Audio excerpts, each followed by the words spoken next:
అమరావతి రాజధాని నిర్మాణంలో మేము భాగస్వామ్యం కాలేమని చెప్పి సింగపూర్ ప్రభుత్వం చెప్పినటువంటి క్రమంలో మరి మంత్రి నారాయణ గారు కొన్ని కామెంట్స్ చేశారు. ఆ కామెంట్స్ సంబంధించి పెద్ద ఎత్తున ఒక చర్చ జరుగుతోంది. నిజంగా ఆయన చెప్పినట్టుగా సిఐడి సింగపూర్కు వెళ్ళి విచారణ చేసేటువంటి అవకాశం ఉంటుందా? అది సాధ్యమేనా? సో దాని ప్రభావం వల్లే ఇప్పుడు అమరావతి రాజధాని నిర్మాణం అనేది ముందుకు సాగడం లేదని వీళ్ళు చెప్తా ఉన్నారు. సో దానికి సంబంధించినటువంటి పూర్తి వివరాలు మీకు వీడియోలో చెప్పేటువంటి ప్రయత్నం చేస్తాను. సిఐడి సింగపూర్ వెళ్ళి ఎంక్వైరీ చేయొచ్చా, సాధ్యమా కాదనే విషయాలు మీ అందరికీ తెలుసు. ఈ అమరావతి రాజధాని నిర్మాణానికి సంబంధించి రాష్ట్ర వనరులన్నీ తీసుకొచ్చి ఇక్కడ పోస్తూ ఉన్నారు. ఇది ఎప్పుడు పూర్తవుతుందో తెలియదు.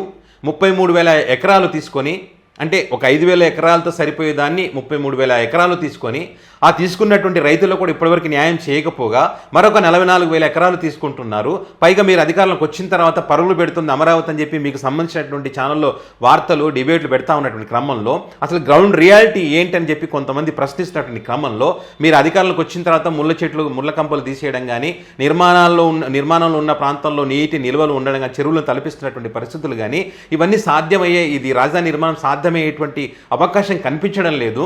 అనవసరంగా ఇక్కడ నిర్మాణాలు చేపడుతున్నారు కోట్లు పోసి, భవిష్యత్తులో ఇబ్బందులు తలెత్తేటువంటి అవకాశం ఉందని చెప్పి ఎవరైనా ప్రశ్నిస్తే అట్లా నిజాలు మాట్లాడేటువంటి వాళ్ళని రాష్ట్రానికి శనిలా దాపరించారని చెప్పి ఇలాంటి వ్యక్తులను అమరావతిలో పూర్తి చేస్తాం, తొక్కిపెట్టి నారాధిస్తామని చెప్పి అటువైపు నుంచి కామెంట్ చేస్తూ ఉన్నారు. కొంతమంది ఏం చెప్తారంటే నిజాలు వాళ్ళు జీర్ణించుకోలేక ప్రశ్నలు అలాగే మాట్లాడుతూ ఉంటారు. ఇది అయ్యేది కాదు, పోయేది కాదు, ప్రకృతి కూడా సహకరించడం లేదనేటువంటి కామెంట్స్ కొంతమంది చేస్తూ ఉన్నారు. మరి ఆ ఫ్రస్ట్రేషన్ ఏ రకంగా ఉంది అనడానికి మొన్న మంత్రి నారాయణ గారే మరి అమరావతి ప్రాంతంలో అక్కడ పరిశీలనకు వెళ్ళినప్పుడు అక్కడ ఇంజనీర్ల మీద ఏ రకంగా బూతులు మాట్లాడారో మనం చూసాం. ఆ వీడియోలు కూడా పెద్ద ఎత్తున వైరల్ అయ్యాయి. ఎందుకంటే అక్కడ పనులు ముందుకు సాగడం లేదు, వర్షాలు పడతా ఉన్నాయి, నిర్మాణాలు ఆగిపోయే పరిస్థితి, ఏదైనా పని చేయాలంటే ఆ గుంతలు తీసే నీళ్ళు వచ్చి ఆ పునాదులలో నీళ్ళు ఆగిపోతున్న పరిస్థితి, ఆ మెటీరియల్ కూడా అక్కడ తీసుకొచ్చే పరిస్థితి లేదు, సిమెంట్ తీస్తే తడిచిపెట్టి, ఇట్లా అనేక ఇబ్బందులు ఉన్నాయి. ఆ ఇబ్బందులకు సంబంధించి చెప్తే మరి ఆయన సీరియస్ అయినటువంటి పరిస్థితి మనం చూసాం. అయితే ఇప్పుడు సింగపూర్ ప్రభుత్వం గతంలో వీళ్ళు ఒప్పందం చేసుకున్నారు. 2014-19లో సింగపూర్ ప్రభుత్వంతో ఒప్పందం చేసుకున్నారు. సరే, మరి 2019 తర్వాత ఎవరైతే వైఎస్ఆర్ కాంగ్రెస్ పార్టీ అధికారంలోకి వచ్చిందో 3 రాజధానుల అంశం తీసుకున్న తర్వాత ఆ ఒప్పందాన్ని వాళ్ళు రద్దు చేసుకున్నారు. అయితే ఈ 2019-24లో మధ్యలో ల్యాండ్ పూలింగ్ సంబంధించి అవకతవకలు జరిగాయని చెప్పి ఎస్సీ, ఎస్టీ, బీసీలకు సంబంధించినటువంటి ఏదైతే అసైన్డ్ భూములు ఉన్నాయో వాటిని కూడా ఏ రకంగా వీళ్ళు తీసుకున్నారు, భయభ్రాంతులకు గురి చేసి ఏ రకంగా మోసం చేశారు, ఈ రియల్ ఎస్టేట్ మాఫియా ఎట్లా పనిచేసిందనే అంశాలకు సంబంధించి మరి వీళ్ళు వైసీపీ గవర్నమెంట్ ఎంక్వైరీ చేసింది. ఈ ఎంక్వైరీ చేసినటువంటి క్రమంలో దీన్ని ఇప్పుడు ఏమంటారంటే వీళ్ళు అప్పుడు ఆ రకంగా వాళ్ళు ఎంక్వైరీ చేయడం ద్వారా ఈ సిఐడి ఇక్కడికి సింగపూర్ వెళ్ళి అక్కడ ఎంక్వైరీ చేయడం ద్వారా వాళ్ళు బాధపడ్డారు. వాళ్ళు బాధపడి అమరావతి నిర్మాణంలో మేము భాగస్వామ్యం కాలేమని చెప్పారు. సో మరి చంద్రబాబు నాయుడు గారు కానీ, నారా లోకేష్ గారు కానీ మేమంతా కలిసి అహర్నిశలు కృషి చేస్తూ ఉన్నాము.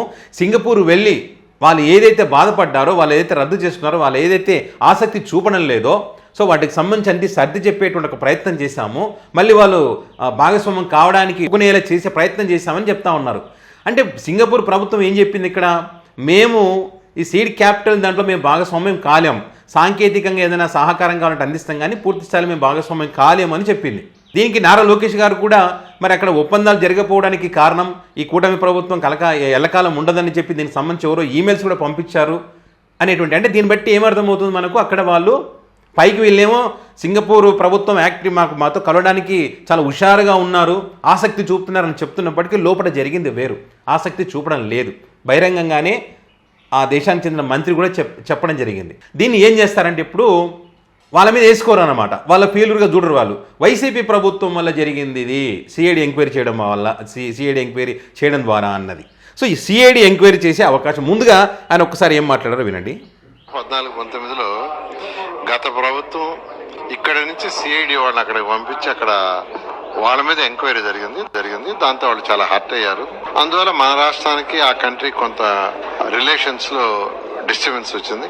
ఆ రిలేషన్స్ మళ్ళా స్ట్రెంథన్ చేయడం కోసంగా ముఖ్యమంత్రి గారు సింగపూర్ పెట్టడం, అక్కడ ప్రెసిడెంట్ కలవటం జరిగింది. వాళ్ళు ఖచ్చితంగా సపోర్ట్ చేస్తామని చాలా క్లారిటీగా చెప్పారు. చంద్రబాబుతో భేటీ అయిన తర్వాత సింగపూర్ మంత్రి ట్రానీ లెంగ్ కీలక ప్రకటన చేశారు. అమరావతి సీడ్ క్యాపిటల్ నిర్మాణంలో తాము భవిష్యత్తులో భాగస్వామి కాలేమని ఆయన స్పష్టం చేశారు. సో ఇది సిఐడి అక్కడికి వెళ్ళి ఎంక్వైరీ చేయడం ద్వారా ఇప్పుడు వాళ్ళు హట్ అయ్యారని చెప్తా ఉన్నారు. నిజంగా సిఐడి అక్కడికి వెళ్ళేటువంటి ఛాన్స్ ఉందా అంటే సిఐడి అక్కడికి వెళ్ళి ఎంక్వైరీ చేసేటువంటి అవకాశం ఎంత మాత్రం లేదు. కొన్ని అవకాశాలు ఉన్నాయి. ఏ రకంగా ఉన్నాయి అనేది ఒకసారి మనం చూస్తే కనుక సిఐడి వంటి రాష్ట్ర స్థాయి దర్యాప్తు సంస్థలు విదేశాల్లో దర్యాప్తు చేయడానికి సాధారణంగా కేంద్ర ప్రభుత్వం లేదా అంతర్జాతీయ ఒప్పందాల ద్వారా సహకారం అవసరం. ఇండియాలో విదేశీ దర్యాప్తులు సాధారణంగా ఎన్ఫోర్స్మెంట్ ఈడీ లేదా సెంట్రల్ బ్యూరో ఇన్వెస్టిగేషన్ సిబిఐ వంటి ఈ సంస్థల కేంద్ర సంస్థలు అయితే ఎంక్వైరీ చేయడానికి అవకాశం ఉంటుంది. కానీ రాష్ట్ర సిఐడి సింగపూర్లో దర్యాప్తు చేయాలంటే చాలా చాలా కష్టమైనటువంటి పని. ఒకవేళ చేయాలి అనుకుంటే కనుక ఇంటర్పోల్ వంటి అంతర్జాతీయ సంస్థల సహకారం తీసుకోవాల్సి ఉంటుంది. అది కూడా ఎట్లా అంటే mutual legal assistant treaty MLAT అంటారు షార్ట్కట్లో. ఇదేంటి భారతదేశం మరియు సింగపూర్ మధ్య MLAT ఒప్పందం ఉంది. దీని ద్వారా రెండు దేశాలు నేర దర్యాప్తులకు సంబంధించినటువంటి అంశాలు ఏమైనా ఉంటే కనుక కేవలం సమాచారాన్ని సేకరించడానికి మాత్రమే, అక్కడికి వెళ్ళి ఎంక్వైరీ చేయడానికి కాదు, సమాచారాన్ని సేకరించడానికి ఈ ఒప్పందాలు దీని ద్వారా మనం సేకరించవచ్చు. నేర సంబంధిత ఏమైనా అంశాలు ఉంటే వాటికి సంబంధించిన సమాచారం తీసుకోవడానికి అవకాశం ఉంటుంది. అయితే ఇక్కడ వీళ్ళు చెప్తున్నట్టుగా 2019 తర్వాత వైసీపీ గవర్నమెంట్ ఉన్నప్పుడు ఈ సిఐడి అక్కడికి వెళ్ళినట్టుగా అసలు సమాచారాన్ని సేకరించినట్టుగా ఎక్కడ కూడా ఏ నిర్దిష్టమైనటువంటి ఆధారాలు లేనే లేవు. ఎక్కడో చోట తెలుస్తుంది కదా, సింగపూర్లో దర్యాప్తు చేశారనో వెళ్ళారనో ఏదో ఒకటి ఉంటుంది కదా, అసలు వెళ్ళడానికే ఛాన్స్ లేదు. సిఐడి సిబిఐ కానీ ఈడీ కానీ వెళ్ళే ఛాన్స్ ఉంటుంది. అంతర్జాతీయ ఒప్పందాలు కొన్ని ఉంటాయి కదా, అదో పెద్ద చరిత్ర దాని గురించి మాట్లాడాలంటే. సో దాని ద్వారా వెళ్ళి ఏదైనా ఖచ్చితంగా వెళ్ళాల్సిన అవసరం ఉంటే వెళ్తారు. విదేశాంగ మంత్రి ఉంటాడు, వాళ్ళతో మాట్లాడతారు, అది పెద్ద ఈ కథ. అంతేగాని సిఐడి వెళ్ళి ఎంక్వైరీ చేసేంత సీన్ లేదు అక్కడ. వీళ్ళు ఏమంటారంటే సిఐడి వెళ్ళి అక్కడ ఎంక్వైరీ చేయడం ద్వారా వాళ్ళు కొంచెం భయభ్రాంతులకు గురయ్యారు. ఆంధ్రప్రదేశ్ అంటే బ్రాండ్, ఈ ఆంధ్రప్రదేశ్ బ్రాండ్ని పాడు చేశారు, వాళ్ళు హట్ అయ్యారు. అందుకే వాళ్ళని కొంచెం వాళ్ళను మార్పు తీసుకొచ్చి పెట్టుబడులు పెట్టడానికి ఆకర్షించేటువంటి ఒక ప్రయత్నం చేశామని చెప్పి చంద్రబాబు నాయుడు గారు ప్రయత్నం చేస్తున్నారని నేను చెప్తారు. విషయం ఏంటి, అక్కడ మేము భాగస్వామ్యం కాలేమని చెప్పినప్పుడు ఇక్కడ వీళ్ళ పేలురు కనిపిస్తుంది కదా. ఆల్రెడీ చర్చ నడుస్తుంది. ఇప్పుడు ఉన్న కంపెనీలు వెళ్ళిపోతున్నాయి. ఇక్కడ రెడ్ బుక్ రాజ్యాంగం అంటే ఎవరు ఉంటారు, ఎవరు వస్తారు, రారు. పైగా రైతులు కూడా ఇక్కడ అమరావతికి సంబంధించి రైతులు కూడా వ్యతిరేకిస్తున్నారు. స్వచ్ఛందంగా భూములు ఇస్తున్నారని చెప్పి వీళ్ళు చెప్తున్నప్పటికీ ఉన్నదానికి మోక్షం లేదయ్యా, వాటికి సంబంధించి న్యాయం చేయండి, చేసిన తర్వాత మిగతా వాటికి సంబంధించి ఆలోచన చేయండి. ఉన్న 33,000 ఎకరాలు సరిపోతుందని చెప్పినప్పటికీ కూడా మరొక 44,000 ఎకరాలు తీసుకొని ఓవరాల్గా 1,00,000 ఎకరాలు రాజధాని కోసం ఏం చేయదలుచుకున్నారు మీరు? ఇది ఎన్ని సంవత్సరాల కాలం పడుతుంది, ఎన్ని కోట్లు అవుతుంది? 14 నెలలు అయినా మీరు అధికారంలోకి వచ్చేంతవరకు పురోగతి లేదు.